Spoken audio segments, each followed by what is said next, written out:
oh my gosh, I just talked to the dealer. Oh my gosh. And then, it'd be, oh my gosh. And if he only had 9,000 subs, like to me, some guy that had 300 or whatever, it was amazing. And he did a lot. He taught me a lot of things about what I should or shouldn't be doing. Yeah. Yelled at me on a couple things. Don't do this. Just stop doing that. And it really changed our lives. Incredibly changed our lives.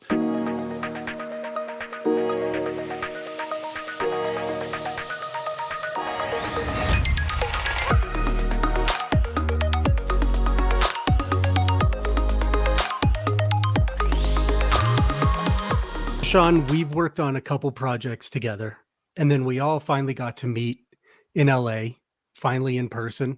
We hung out for a few days together, and I kind of hounded you about being on the show a little bit, approached you about coming on with Tim and I, and you were into the idea. So that's so you're here now. Yeah, so I appreciate it. Thank you for having me here. We did all hang out during FanFest. We had a blast. So we became best friends. Yeah, it was really fun, and I'm glad you're on the show with us.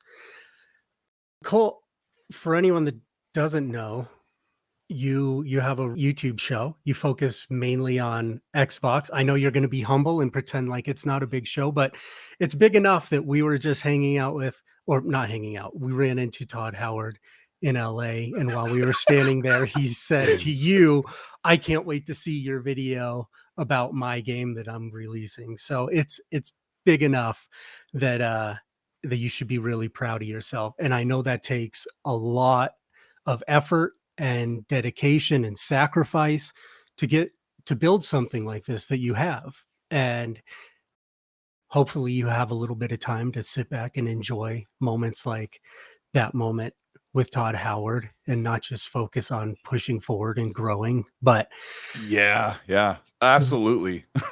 I mean, I did come back and feel the stress of continuing to make content and setting expectations for myself and people that may watch my videos. But I do reflect back all the time and think, wow, that was really great that we got to stand there and talk to somebody like Todd, who has made games that we poured hours and hours and hours of time into. Yeah, it was pretty unbelievable. With this show, we're trying to highlight our guests, where they got their inspiration to decide to start on the path to get them where they are. And by starting that conversation, I like to ask if you can recall the earliest memory where either art or video games or both started to have an impact on your life and the journey to get where you are. Well, I mean, of course I can recall when video games had an impact on my life, and I could also recall back to when art had an impact on my life, and then when those two converged to get me to a point where I am today, able to do this on the side. To start with, I'm very, very old. So I started playing on an Intellivision in the early 80s, maybe like 81 or something like that. Okay. And my parents bought it. I didn't know what an Atari was, and we played a ton of great games, and there's a lot of games crossover, but I mean, back then, like the baseball games, like you're out, the speaking thing was just really pretty horrible, but we even made fun of it back then. And I played a lot of video games, but I also spent a lot of time outside as a normal 80s kid would do.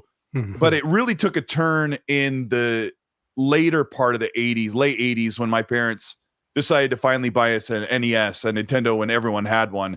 And my memory was playing Mario Brothers and Duck Hunt with my brothers, and my mom's like, all right, wrap it up. You guys got to get to bed. And I'm like, why? She goes, it's Sunday. You have school tomorrow. And I was like, holding the control. And I thought, but I don't want to go to school anymore. I mean, I'm done with school now. And so like, this is it, right? This is what I can do from now on. This is what I can do. Like it really, I mean, everybody has a story like that, but I have one more story that is super crazy. When I was about 16, I just started driving. I was playing on the Super Nintendo. So this tells you how old I was. Anybody could do the math. I mean, look at me, crow's feet and all. I was playing the Super NES all the time. I was playing Street Fighter and F-Zero. And my younger brother came home from school because I'd already been home playing. And he goes, you know what? You know, my friends call you. And I'm like, what? And my younger brother was always the cooler brother, and I was kind of the dorky brother. He goes, they call you Nintendo Freako because that's all you do and that's all you talk about. And I was so mad. I was like, how dare him? And I took this pivot point at 16, and I'm like, I looked at the Super Nintendo controller, and I'm like, I'm done. I wasn't even enjoying it anyway. And I just went away from gaming for the most part for about 10 years. Yeah. And when people hear about that, they're like, you're not a real gamer. But I went into high school as a 16, 17, and 18-year-old, driving around, hanging around with friends. And we just did anything but play video games.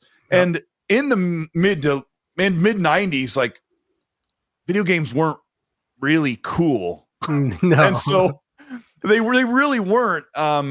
And so over the years, I saw the Nintendo 64 come out and the PlayStation, and I thought, oh, that's kind of neat, but like, I just kind of stayed away. And Sean Labrie will know it's one of the reasons why I have an angry heart about Banjo-Kazooie or certain games like Final Fantasy that I didn't grow up with. Like, to me, they have nothing to do with nostalgia and childhood. So what happened at a certain point was to speed up the story is once I got a little bit older and we had a couple kids, I went through college and got a real job. I thought, you know what? I want to get back and play video games again, because I'd played them here and there, but I just really wasn't in the know. And once I got an Xbox, an original, I had that thing like 3 months. And it was really old. I got rid of it, and I got a 360 because that's what everybody had for a couple of years. And my life was ruined. That was like all I ever did. I loved it. But the part about art, I don't know if you have images ready to put up on the screen if you're going to do this in post, but yeah, I'll throw them up.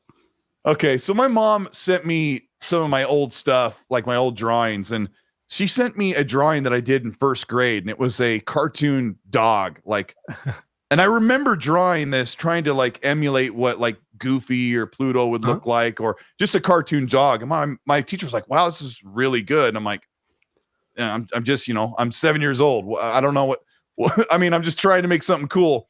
So I realized when I was probably in first or second grade that I knew how to draw, and I did it all the time. It was so bad that my teachers would beg me to draw project things for them just so they could find a reason to pass me on my flunking classes. Yeah. And so I really got into drawing, and I have to fast forward way over to where I got into graphic design.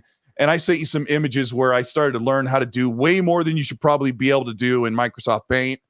And I taught myself, and with a friend helped teach me on the Adobe products and how to do like real software graphic design. And once I learned how to do that, I'm like, I need to do this about something that I really love.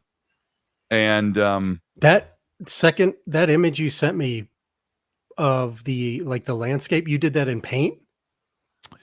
Yeah, it's an oblique helicopter photo of a big highway area that was going to be improved.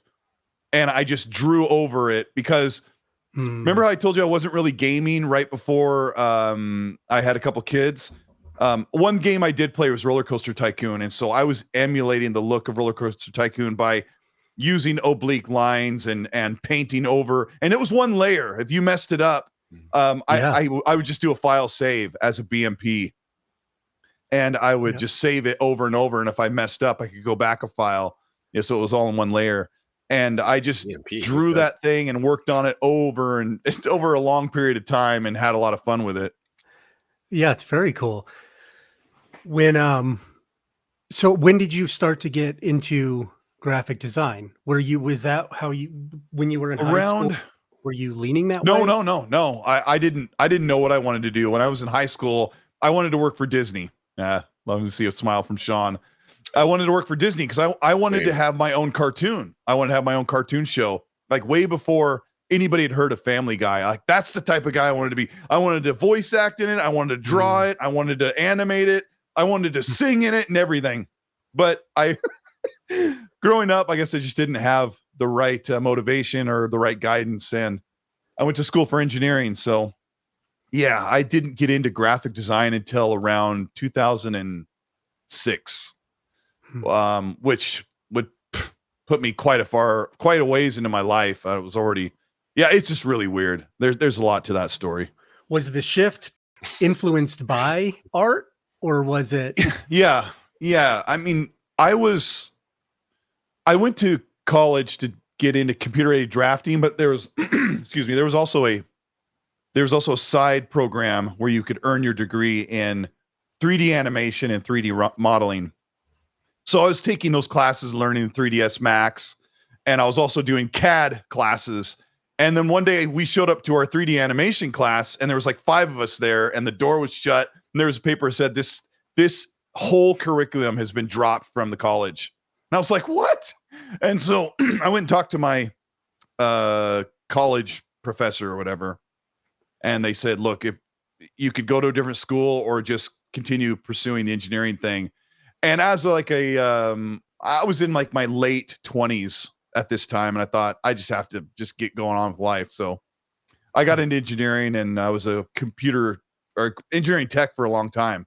And a job came up in my work where you could use graphic design programs to make different images, posters, and outreach materials. And that's when I just started learning, and with the help of a couple friends and a coworker. And yeah, it was a total turn shift of my job that I didn't expect. At what point did you want to combine your passion for video games and the graphic design work that you had been doing? Okay, for anybody that's watching that's an Xbox fan, this will be the best part of my long story. But I was always kind of an Xbox fan, but once the Xbox One came out, I realized there was a clear divide of what people actually love or hate. And the Xbox One was people really hated it. And I got it, and I really liked it. And I thought, why is the media and fans trash talking this stuff? Like, this is a really good console. And the games were really amazing the first year. And so I thought, I'm going to use my talent to make propaganda. No. Titanfall, Dead Rising 3. Yeah, it was a really good time. Really good time to be a gamer, even on Xbox. So I thought, I was on forums, and I would write these things. Sometimes I make little infographics because people didn't understand. There was a really big argument early on that PlayStation 4 had better games than Xbox One in the first 2 years. And I looked at all the numbers. I'm like, no, that's not true. Xbox has more games, and they beat them by 1% to 2% in like review scores. They're better than the PlayStation, but the overall, the world's view is that PlayStation was way better. Mm-hmm. And I was like, so I'd make these infographics and share them on these forums. And then I thought I should make a video, because I watched a lot of YouTube videos. And there was a turning point when I asked my wife, I really want to get a computer, because we had an older family computer that couldn't do anything like that. And I'm like, I want to build a computer. It might cost me like $600. And she's like, we don't really have the money because our kids are really small. Mm-hmm. And we just went for it. And that was a major turning point. I started creating videos. I did this for like 2 years, and we get 40 views, 20 views, 17 views, 200 views. And my wife would go, stamp her feet like, what's this about? And I'd be in here going, trying to get everything working and trying to get the channel going. And it was a massive failure. Where did you go? How'd you pick yourself back up? Where'd you go next? Well, in my mind, I was making really great videos. I had a lot of friends that were half PlayStation diehards and half that were Xbox fans.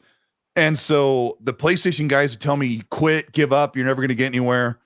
And one day I made a video about Ghost Recon Wildlands. It's like a 3-minute video, cut together just the gameplay, researched everything, made this really short, concise, great production video as I was learning how to do that. And it did really well. Back then it got 60,000 views, and YouTube's like, you've earned $100. I've had YouTube going for a while, waiting to make money. Yeah. And my wife was like, maybe this could work. And I'm like, it's $100. Awesome. That's all you need. Just that little bit of encouragement. Yeah. And I tell this story a lot, but I was a fan of I am still, of course, still a fan of Dealer Gaming's channel, but I had found him, didn't know the guy obviously, but I had been watching his videos. He used to put something out like every 3 days, and I would watch them at work, my phone on my desk, and listening and watching him. And I loved how he'd break down all the news and tech, and I wanted to do what he was doing. And also Crap Gamer. I used to watch Crap Gamer's videos every single day, and I thought I really want to do what he's doing, but I want to do it better because Crap would just talk over random gameplay, and I'm like, you gotta have the game showing that you're talking about, or some type of images that are helping you get your message across. I'm like, I want to do what he's doing. I want to be as well known as he is, but I think I can do it better. And Dealer messaged me one day and said, hey, you left a comment on one of my videos and it has like 300 likes. I'm like, oh, thanks, I love your channel. He's like 9,000 or 11,000 subs. And I said, I really, really like your channel. I watch it every day. You do really good work. And he goes, well, let's talk about your channel and see what you're doing wrong, because your videos should be doing a lot better. Wow. And so he gives me his number, and I couldn't believe it. It's so funny because we talk about like meeting you, Ben, and meeting Sean, like meeting you guys. It's like meeting a celebrity for me because we've been talking on social media for years. Yeah. And to be able to meet in person, or even meet again when it's been a year, is the pinnacle of greatness of the world that we live in, where we're separated by miles and miles and miles, and states and countries. Yeah, it is really weird how divided we are, but how often we communicate and then only meet, for example, 2 weeks ago in person. Well, Colt, you and I had met one time previously before. Very briefly last year. And I was, it was an honor to shake the hand of a fellow graphic designer that does incredible work that is way better than me. And then same thing with Sean. Like it is an honor to meet somebody. I don't care how many followers people have. I really care if people are really great people. And I've met people that are amazing either way. And anyway, the point was that talking Dealer had me call him on the phone. And I told my coworker, I was like, oh my gosh, I just talked to Dealer. Oh my gosh. And then, it'd be, oh my gosh. And if he only had 9,000 subs, like to me, some guy that had 300 or whatever, it was amazing. And he did a lot. He taught me a lot of things about what I should or shouldn't be doing. Yeah. Yelled at me on a couple things. Don't do this. Stop doing that. And it really changed our lives. Incredibly changed our lives. Because I don't know if anybody here's watching that has a family. I remember the Xbox One X was going to come out, and I told my wife I really like to buy a 4K TV, and we're in a relationship where I don't have to ask permission, but I don't just buy something because money has to go to groceries or the car payment or whatever. And I said, I really want to buy a 4K TV. I don't need one, but it'd be really great. And she's like, well, we're spending this much a week on this, and I'm like, and then like that, my videos started taking off, and she's like, go buy yourself a TV. I will. Thank you for the permission. No, I'm kidding. We're all married. We know how it works. Yeah. We understand. That inspiration or that encouragement that you got from Dealer, I mean, it's impossible to overstate how much that means to somebody when they're trying to do their own thing. Yeah. Tim really encouraged me from the very beginning, and believe it or not, when we met at FanFest a year ago, I just you coming over and being just a person to me and helping me realize that everything, we're all there for the same reason, and everything was cool, and some encouragement, and just kind of making me feel a part of the community a little bit. Because like you said, we all communicate all the time on Twitter and everything. But when you actually meet somebody and you can talk to each other like real people, that encouragement and that connection, I mean, it means everything. It'll fuel you for the next year of trying to get to the next step. And that's definitely what that experience did for me. I mean, it led me to trying to do this and having you on here. Yeah, it's really weird because we're all designers. So by nature, we're usually pretty like, to ourselves and very, withdrawn from people. But yeah, like it's like a highlight of the years meeting you guys. It felt like I've known Ben forever, even though we just barely met like a couple weeks ago. Yeah. And we talked briefly on Twitter, but I'm like, we really just met, and now we're like, talking on the daily. Colt, we met. Yeah, I mean, years it's ago, like the last ingredient that you needed to put into the bowl. Like, right. and I've experienced this over the past couple of years because I'm kind of new to this. 2019 was when I started going to these gaming events and actually meeting people. And I keep telling people, it's like I hung out with someone that I went to high school with. The connection is immediate. It's like a reunion because Sean and I met for the first time in 2019. It was just like nothing.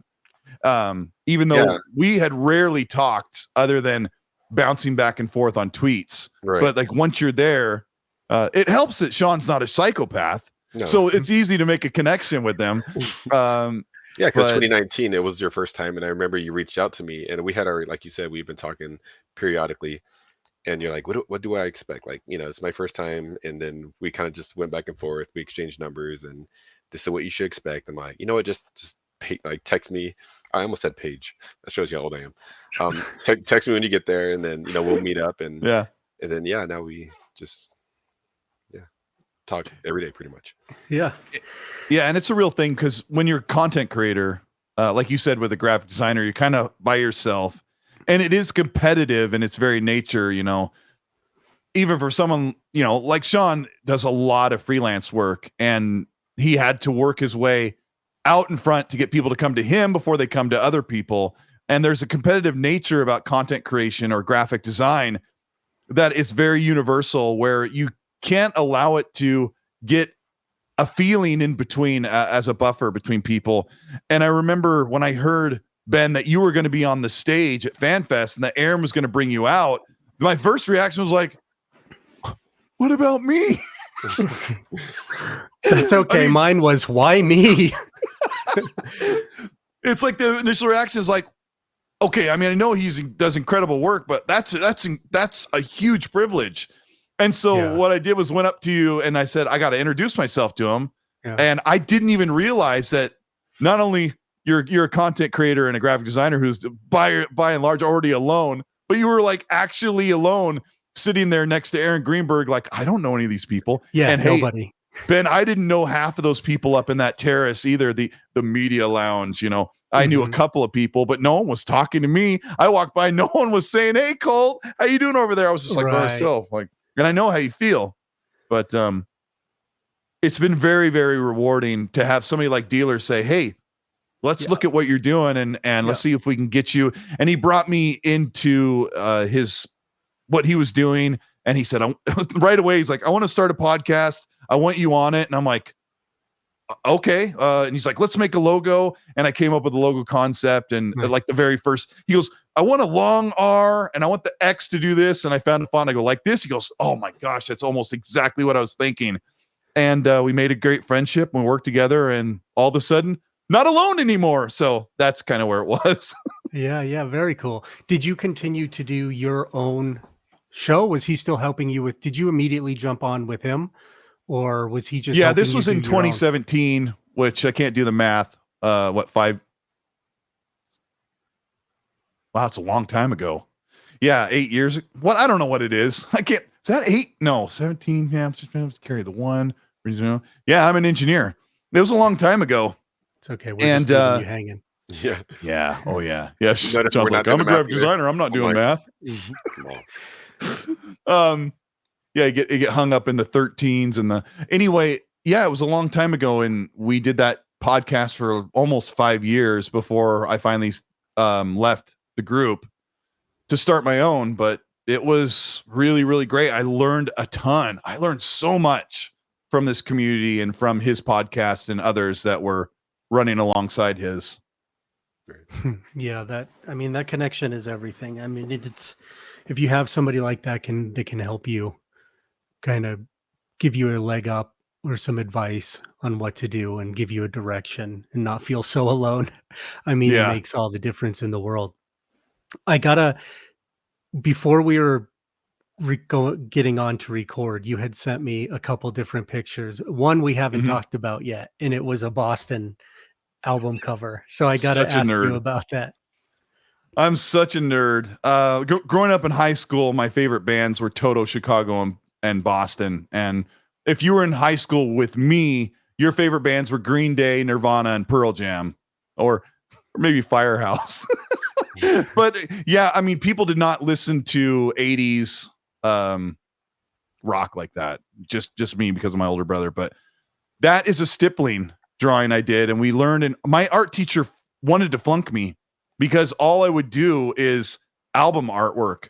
She would ask me to draw a bowl full of pine cones, and I would say, no, I do not want to do that. And she would ask me to do still life stuff or say, you need to do something different. And stippling was something that we were doing one week. And I took that thing home, worked on it, and listened to those albums over and over. And just, have you ever done stippling, Sean? Yes, I have. Oh my gosh. There's something therapeutic about it too, though. You're just kind of. Yeah, I was listening to music. I was listening to one of the Boston albums, on that one that's the drawing for the Third Stage album. I was listening to that album, and just I had it on repeat on the CD player, so just go back to track one, and I would just stipple and doing the black portions because you can't cheat. And I would tell myself not to cheat and do any scribbling or coloring. I would just try and always be lift tap, and it's ridiculous. I gotta bring up all the guitars behind you, and you've mentioned music a couple times. Were you in bands? Yes. How did that play a part? I've always been a singer, and I wanted to be the greatest lead singer in the entire world. I've always wanted to be famous. My friends make fun of that, but I always wanted to be a famous singer, or a famous cartoonist, or a famous YouTuber.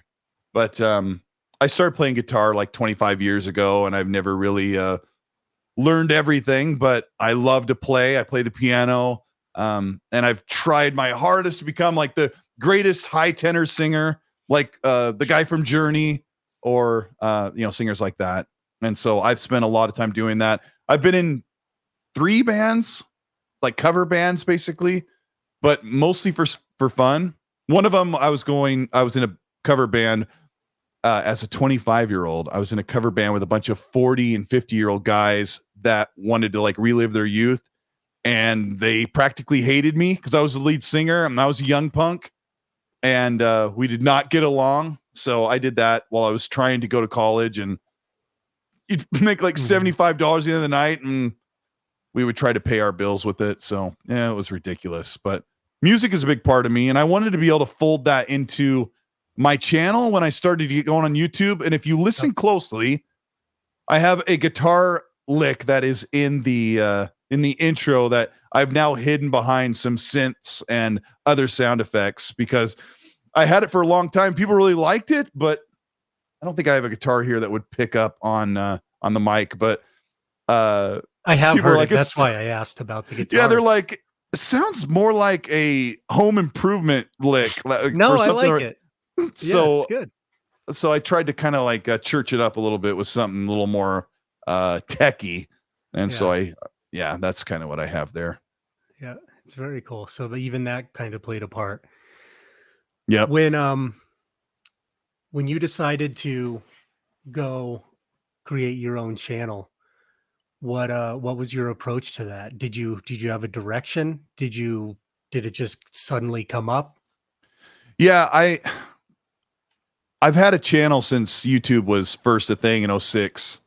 And Sean will love this. I have a 40,000 views on a Optimus Prime toy transforming, where I took like 40 photos of it and transforming and made a stop motion animation in Windows Movie Maker, which only allows you a frame every half second. So it's like Autobots transform and roll out. And I put that early on YouTube, and it got like 42,000 views. I'm like, oh, that's kind of cool. I didn't even think anything else. I didn't even know what that was. I'm like, well, there's billions of people on the internet. That's probably okay, I suppose.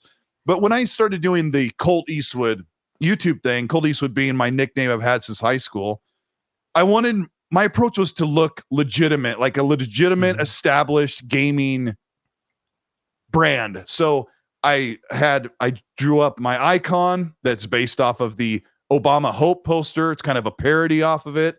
I made the branding. I made those colors my brand. They're right here on my shirt. And I tried to stay consistent with that. And I tried to make sure that my thumbnails all had use this. I had this one font I used for quite a while. I've continued with the second font, just trying to, because growing up in my adulthood, being in graphic design, I started to learn about branding and consistency and keeping that stuff. And I thought, if someone comes to my channel and sees my video about Ubisoft games, maybe they'll think, hey, this guy's legit because he's got a good mic. He knows how to talk on the mic.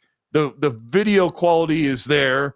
Maybe I'm like, hey, this guy, well, for some reason, maybe this guy's just getting going. He's legit. That's what I was really hoping for. And, you know, sometimes it doesn't pay off. Like today, I put out a video and it didn't do very well at all. And after the tear dropped off from my eye, I thought, hey, it's going to be okay. Maybe Todd Howard will still watch it. I think he will. He told us he would. So the pressure's still on, especially since you got about 2 months to go until the game launches. I mean, there's a lot to it, Ben and Sean. Like I had a really good, really close friend. We were talking pre-show about Wolfenstein. When the first Wolfenstein New Order came out on the Xbox One, I remember very, very strikingly having that moment, like my younger brother saying, hey, nobody likes you because you're a Nintendo freako. My really good friend told me, nobody makes YouTube videos. No adults care about gaming. He used to game with me every single night on the Xbox 360 and then partially in the Xbox One. And he was like, you're wasting your time with YouTube. Nobody cares about video games. If you wanted to make real money on YouTube, you should do videos about repairing refrigerators or fixing things. And I was like, right. Okay. But it really hurt my feelings because I was really, even though my channel wasn't going anywhere yet, I was really passionate about video games as a thing, and then really passionate about creating video productions that people would enjoy watching about it. That one really freaking hurt my feelings. And I remember I told his wife, I was like, you know what your husband said to me? And she's like, dog, he's so rude. And Do you still they're talk not to him? together. They're not together anymore. I'd occasionally talk to him, but I talked to him a couple of years ago and he's like, so what's going on with your YouTube thing? And I go, well, you know, I'm at this, and you know, my wife and I just went to LA last year. He's like, wow, that's super cool, man. But maybe it was one of those comments that he just said out of frustration with other things. But people will discourage you if you want to do something. But those comments, as tough as they are, they can become fuel. I remember when I was getting into photography, or I decided to get into photography, I had been editing for a photography agency for a couple years, just like in the office, editing other photographers' pictures. And after thousands and thousands and years of them, I was just studying all the angles and basically getting a class in proper angles and composition. And on the job. At a certain point, I was just like, I can do this. And I had saved up a little bit of money, like a little bit. And I decided, I knew that I could do it. Like, I knew it seemed kind of crazy to just go, and I bought a $6,000 camera. I spent everything I had. I was like, I know I can do what I see. Probably was it's a lot of money. Yeah, I think it kind of ended a relationship at the time. But when that happened, a very close friend had told me, because it seemed reckless, right? Like it's a big leap to just assume that you can do something like that a lot of people aren't doing. And I spent all of my money, and I remember it's someone that I really looked up to was just like, looked at me with disgust. And he was just like, you can't just decide to become a photographer. And that was 15 years ago, and I've been doing it full time since.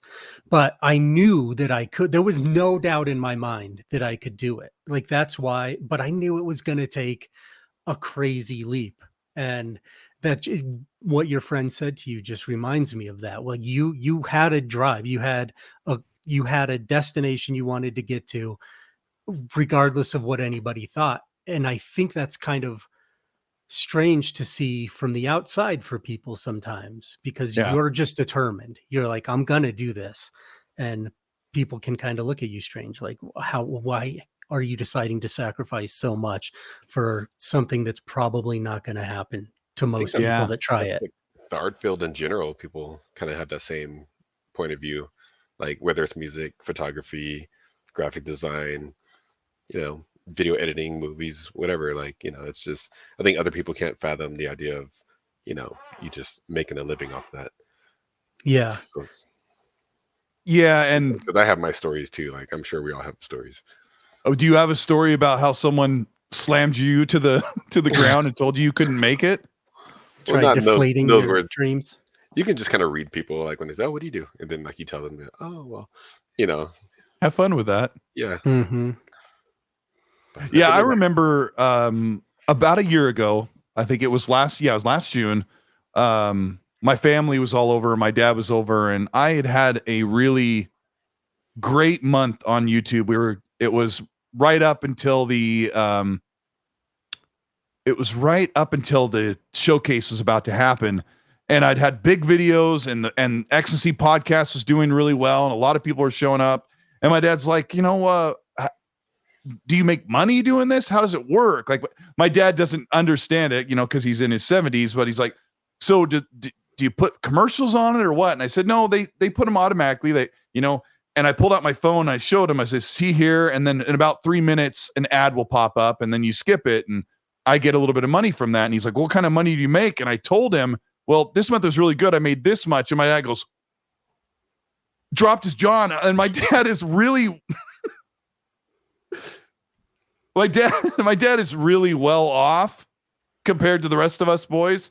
My dad owns his own business. His house is already paid for, and he's just had a really great life, I suppose. But when he went like that, I was like, oh, I mean, I didn't need to impress. I'm not trying to impress my dad. I don't really care about that. But he was really like, you could do this doing that. And instead of just talking about it, I just let him.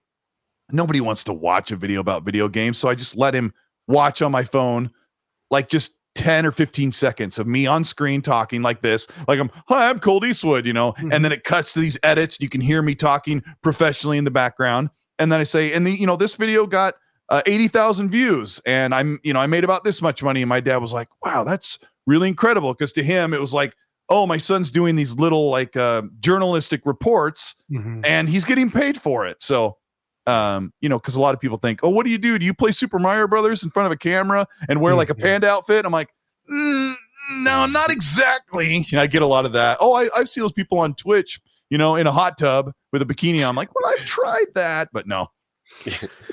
Yeah, there's what you do is, it requires a lot of time. Yeah, like the podcasts, I come up with a list of topics that have gone on over the past few days, and then we try to work our way through them and keep it hopping. I've learned a lot from Dealer with RDX and from Gaz from Game On Daily. I really like the way their podcast runs. So try and keep the best interesting parts of the news and have a discussion, maybe have a little bit of an argument, engage with the chat and have a good time. But the videos, it's like, here's the news, and I'm going to break it down. I'm going to show you what I'm talking about. I'm going to interject a little bit of my expertise because like I dive into the news headlong more than most regular gaming fans would. And hopefully they learn something from the video. And number one, they have to enjoy the video. If they're going to watch it for 10.5 minutes, I want them to sit back and say, that was really enjoyable. He was punchy. The music was cool. The shots were great. I got new information, and it was enjoyable 10 minutes of my time, because on YouTube, people are very, very leery about wasting 20 seconds or 8 seconds of their time by clicking on a video for free. Yeah. Yeah. It's a tough thing to find your niche or find your path, how you're going to try to approach it and be successful at it. Do you have an idea of where you want to keep going with it? Do you have any plans? Is this what you want to do? Yeah, like I talked to my friends about, hey, Fallout 4 is probably going to be out in like 2030. Are you still going to be making YouTube videos, in 7 or 8 years? And I'm like, I don't know. My plan is to continue to evolve the channel. I've never quite done one thing forever. Before, I used to write an entire script, read it on a microphone, and then put footage over it. And that takes a lot of time. I still do that, but I like to come on camera first and say, hi, I'm Colteastwood. Today we're going to talk about this. Let's get into it. And then the rest is pre-recorded script that I do. And then I come back on camera and drop some more information or opinion. And eventually I'm going to have to do something more than that. I've even tried, not, I don't know if anybody cares, but I've tried making videos where I just have a bullet point sitting on my TV and I just get on camera and say, hi, I'm Colteastwood. Today we're going to talk about the new Xbox Studios and what they're working on. And we're going to break down where they're at in the process. First, we're going to start with Avowed by Obsidian. They're a studio that has been making blah, blah, blah. And then I just talk off the top of my head. And it's really difficult because I'm like, oh my gosh, I don't know what I'm going to say next because I'm coming off the top of my head and I might just use a word that is like not supposed to be used. And I'll say banana hammock. And, but I can edit it, but, I don't know, just try and evolve. Same thing with my podcast, that you can't do the same thing forever. So I had a great co-host, Gaz. I brought on Mag and we're having a really great chemistry and a good time together. I tried bringing on guests and I brought on some industry people and people are like, that wasn't as fun. Cause sometimes the industry people are like, we make games. We will make more games once we're done with this game and said game. Yeah. So PR speaking. Yeah. It's a learning process. And I'm always trying to make the next thing better than the last one. So I have to earn their time. You really do. Yeah. You really do. Yeah. Well, I mean, you do it really well. I mean, there's a reason why it's having the success that it is. I mean, you're natural at it. A minute ago when you went into a rant, I felt like I was watching your show. Are there any other areas that you wanted to go into? Any other stories you wanted to tell about anything that might help somebody else if they're kind of thinking about doing it? Yeah, I'm doing a super class and I've got a couple people signed up where I am going to sit down one-on-one with content creators, sponsor their channel on my channel where they'll be up on the overlay on the show. I'll mention their channel at the end of the video or put a link in the description. But I'm also going to teach people about the best practices of approaching thumbnails, and how to produce and how to get the best out of your audio system. Because it's really super important that the audio comes first, because as I've learned over the years, they'll forgive blurry or subpar video as long as the audio is really nice. And so I'm doing that. And I just think it's really important to bring something unique that you have that maybe someone else doesn't have. And that's what sets channels apart. And if it's my infographics or flyover graphics or just the way that I talk that brings something that someone else might not get from other videos, then I might be able to earn their time to go click on my products or on my videos. So that's the best advice I could give to people. And I'm working with one content creator right now who's doing a lot of things great and has a graphic designer that helps him. And so we're just kind of working on getting that all together in the right way to help people. But my whole idea of making the YouTube channel was for me to hopefully make $60 a month so I could buy games. Well, now games are $70, so I need to make 10 more. But that was really my whole motivation, was if I could get YouTube to send me $60 every month, I could just buy a game. Because I used to buy a game physical, and as soon as I rolled the credits, I would take a picture of it, slap it, and put it on eBay so I could recover enough money to go toward the next game. And thankfully, I've been able to do that. And that really means a lot, because it's this circle of, I love games, I'm playing games, I get to talk about them, and hopefully I make some money so I can buy another game and play and enjoy that and talk about what's coming next. And I think that's a dream that most people would hope they could accomplish, because you say things like I have a big channel, but my channel is very, very small, but I have the opportunity and the privilege to get enough views where I can interact with lots of people and I can make some spending money so I can buy the collector's watch from Starfield that I completely, absolutely do not need to have, but I guess I'm going to buy it anyway. Yeah. I mean, not just being able to pay for your video game habit, but you've also formed relationships with people at Xbox now. I mean, that must be really rewarding to look back on anybody that may have been doubting you, or even yourself at certain times, because I know it's a grind when you're first starting and when you're just trying to get a little bit of traction to just start building a little bit of momentum. It must be really nice to look back and see that now you actually have relationships with people at Xbox. You Yeah. posted before that you actually went to the offices and you were hanging out with everybody and getting to see behind the scenes a little bit. So that's got to be a little surreal seeing the progress. Yeah, there's a little anecdote about that when I think back. In 2016, 2017, when dealers started helping me, it was like the next couple of videos, I was no longer in the 47 view club. It was incredible. But if I look back at Colteastwood back in 2016, 2017, and if somebody would have, you always hear people say this, if you would have said that you'd be on Party Chat talking to Phil Spencer for 2 or 3 hours, or playing games with him, or in correspondence with Aaron Greenberg about things I've created, or talking to Todd Howard and saying, I really love your Starfield videos. Yep. I would have never believed it. And the people who I used to talk to every day that told me you're wasting your time, it's never going to go anywhere. They don't really say anything anymore, but it's been a huge privilege. There is a story, because when you brought up the thing about fan art, I had the experience that you got last year. I had mine in 2018. Yeah, I think it was the end of 2018. Mhm. The Xbox was talking about buying these studios. So I made this collage of like 8 Xbox characters, and a couple of them were supposed franchises that we thought would return, like Fable and Perfect Dark, and something from Pillars of Eternity. And I created this graphic, and Aaron Greenberg saw it and really, really liked it, sent it to Phil Spencer, and Phil Spencer messaged Tim Dog and goes, that's really cool. Colt made this. And I'm like, he knows who Colt is? And Aaron messages me and says, hey, can you send me this graphic large enough to put on a t-shirt?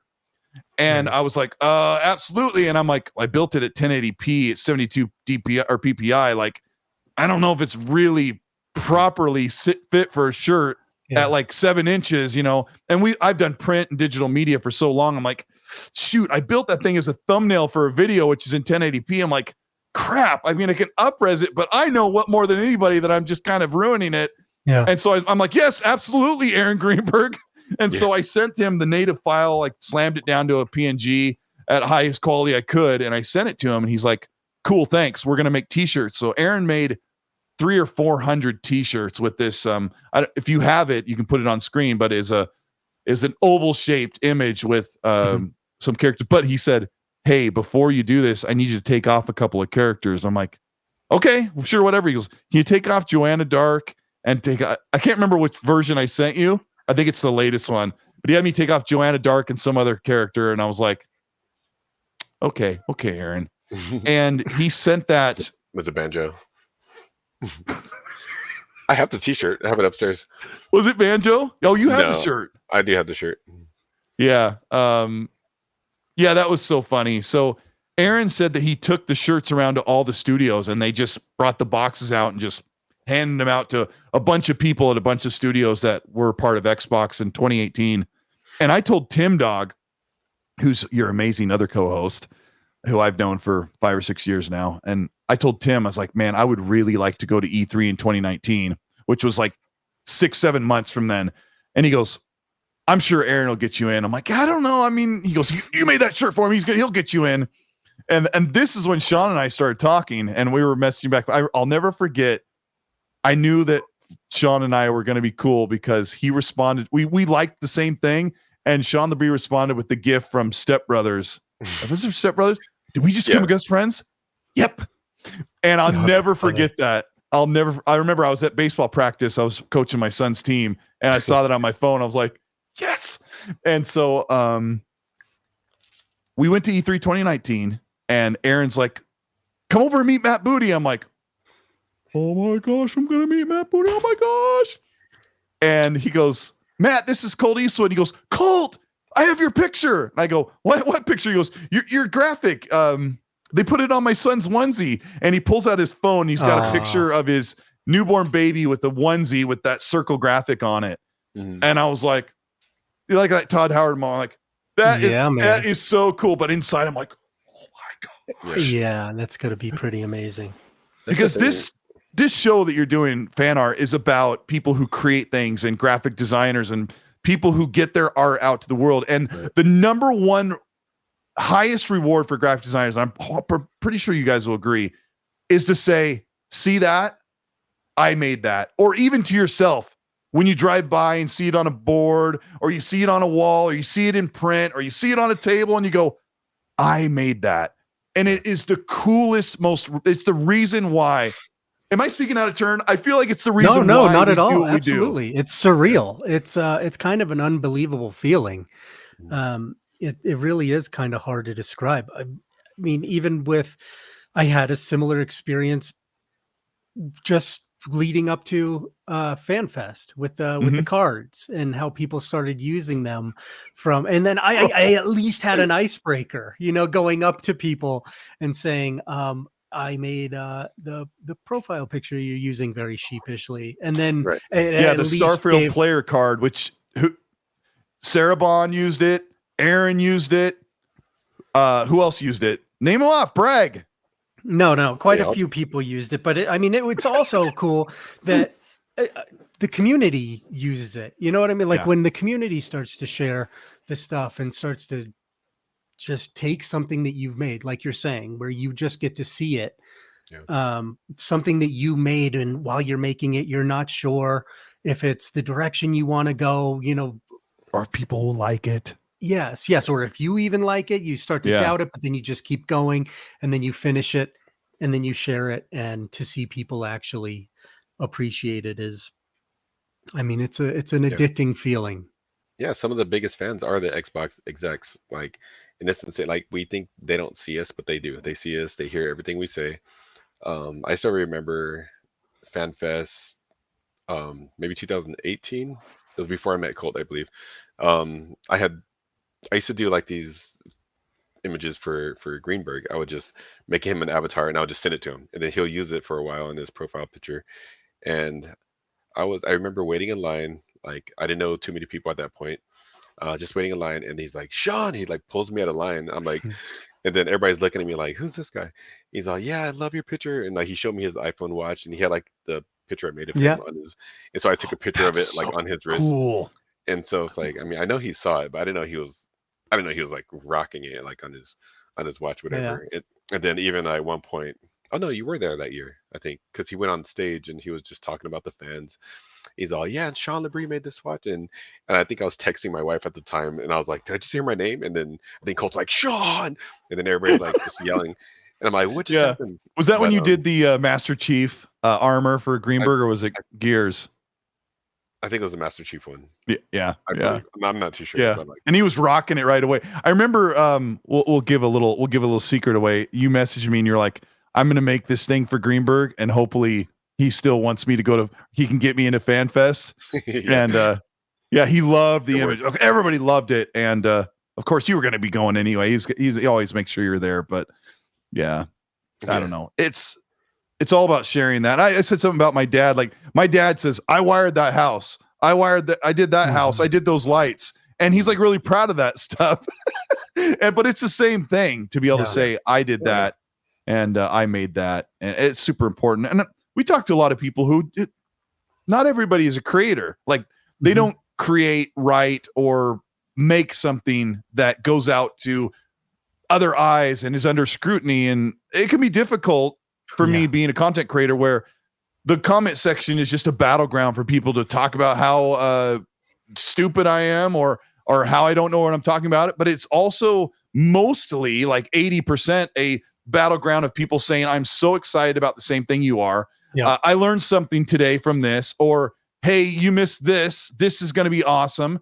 And it is so rewarding. It's one of the things that really keeps me going, because I'll sit down and it'll take probably 5 hours total to do everything. Write down, research, record, get on camera and edit and I spend an hour on a thumbnail, and then I'm going, I got to change it because it's not working. I love it. It's really, really rewarding in so many ways. Right. Yeah. It's I thank you for sharing these stories. I mean, this community, it really is, there is nothing like it. Like you said, Sean, we're all kind of introverted, or we're all artists, so we really kind of work by ourselves. But when everybody gets to meet each other and come together and for their love of the same thing. There's really nothing like it. And I think they do understand it because they cultivate a community that everybody can get together. And I Colt, do. I mean, you're a pillar of the community. Everybody knows you. Everybody loves you. Not the people that I think even the people that give you a hard time. I mean, there's a reason they're talking to you, right? If they really didn't like you that much, they probably would move on. But I think you add I think you add a lot to this community, and I Well, hope thank you you. I get mean, to I'm enjoy I'm it. way too accessible, and my friends tell me that I make myself too available to everybody. But mostly, I just if somebody comes at me sideways or something, I just mute them and don't respond. There's a lot of people who don't ever get a response from me if they're being snarky, and then they're like, "Oh, that wasn't very fun."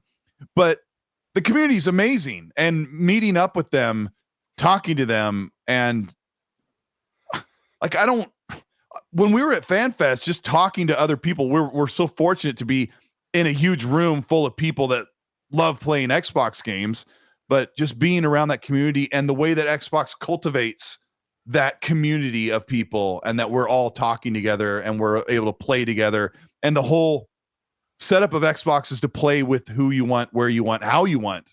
And that's not on every platform. It isn't like that. And it is carving the way for everybody to just play games together, play by yourself, or talk to people in a chat and have fun. And that's why I stuck around on this platform for so long, even though when they've had their hard times. Yeah, yeah, I think that's probably why we all have. I mean, there really is. I mean, it doesn't even seem like there isn't something kind of like it. I don't think there's anything like it that this close of a community that really does focus on the joy of the games more than anything else. I mean, that's why we're all together. Yeah. Um, Yeah, I and Colt, appreciate it. your videos are incredible. I think everybody enjoys them. It's fun seeing them get more and more traction. It was pretty surreal seeing Todd Howard come up to you. So that's going to put a little bit of fuel in your engines for the next Yeah. year or so. So I'm sure that's got to feel pretty amazing. And we didn't like Um, strategically place ourselves that he would run into us. It was totally coincidence too. Mm-hmm. yeah, Came right up to us. Yeah. So, yeah. It was awesome. I mean, look at us. We just look like somebody you'd want to chit chat with, I he's suppose. like, Maybe that's, he's like those nerds play our games. Like he already did. yeah. yeah, Yeah. No, I appreciate it. Thanks for having us on or having me on as well. Like it feels like an extended fan fest. You know, like we're all in the same room again. it does. It does. 361 more days until next year. I, That's set right. I already set my alarm. And Colt, you I have to thank you for the experience from a little over a year ago, making me feel welcome in the community, and then our week that we just got to spend together in FanFest was a really fun time. And then now again coming on and sharing your story with the community. I think a lot of the people that follow your videos will think where how you got to this point will be really interesting. So and I know it's not your typical kind of video, the type of stuff that you share. So I appreciate you kind of going out of that comfort zone and showing people behind the curtain. No, thank you. I've been around a long time, and I've gone through all kinds of different phases, and I'm really happy with all the, I'm really happy with how things are right now. And I wouldn't change anything. I'm really, really grateful that I've had the opportunity to meet with people and to have my voice out there where people can hear what I have to say about what I love. And like that, the whole theme of this has really been about being able to share what you do with other people and have them say, "Hey, I really like what you did, and I really appreciate that." And that makes a huge difference. So I'm really grateful. Thank you for having me on to talk about those things, because normally I don't get to talk about how or why I am. And that's really a treat for me as well. Yeah. Awesome, man. Well, I can't thank you enough. And hopefully you'll come back on and share some more stories another time. Of course. All right, man. Talk to you soon. All right. Thank you.